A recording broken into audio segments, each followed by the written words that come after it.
8 mai 2019.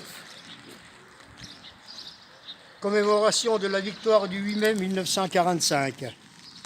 Message de Geneviève Darrieussecq, secrétaire d'État auprès de la ministre des Armées. La guerre est gagnée. Voici la victoire. C'est la victoire des Nations Unies et c'est la victoire de la France.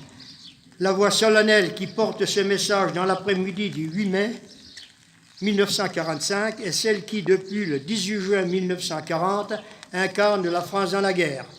Les paroles du général de Gaulle se mêlent au bourdon de Notre-Dame et aux cloches de toutes les églises, aux sirènes et aux exaltations qui retentissent dans tout le pays. La victoire est là, enfin, en Europe, la guerre est finie. Il y a 74 ans, l'Allemagne signait sa capitulation sans condition par deux fois. La première, le 7 mai 1945 à Reims, la seconde, le soir du 8 mai à Berlin. Ainsi, la France s'inscrivait dans le cercle des vainqueurs. Après tant de combats, de victimes de destruction, le nazisme est abattu. C'est la victoire sur une idéologie totalitaire, raciste et criminelle qui a mené la violence jusqu'à sa plus effrayante extrémité.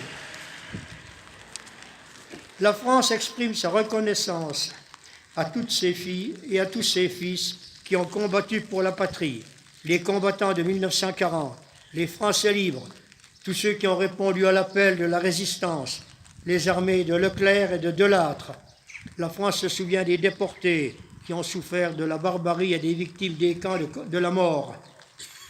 La nation n'oublie pas non plus tous ceux qui ont subi les conséquences du conflit, les prisonniers, les victimes civiles, les veuves et les orphelins. La France exprime sa reconnaissance aux femmes et aux hommes issus des nations du monde entier qui ont conjugué leurs efforts pour nous libérer et restaurer la dignité humaine. En ce 75e anniversaire de l'année 1944, la France se souvient de ses libérateurs, des villages du littoral normand à la flèche de la cathédrale de Strasbourg. De semaine en semaine, le flot de la liberté a recouvert le territoire. À tel endroit, la liberté portait l'uniforme français, à tel autre, celui des armées alliées. Ici, l'action des maquis était décisive.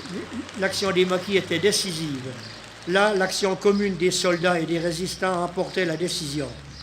75 ans après, alors que les derniers témoins vivants de cette histoire sont parmi nous, la mémoire de ces événements demeure. Nous nous souvenons avec ferveur des débarquements de Normandie et de Provence, de la libération de Paris, du courage et des sacrifices de tous les combattants de la liberté. Aujourd'hui, nous nous remémorons les déchirures de notre continent et l'ampleur du désastre humain et moral. Ainsi, rassemblés, nous mesurons la valeur de la paix. Elle est notre héritage. Elle est la clé de voûte de la construction européenne. Elle est notre raison de vivre.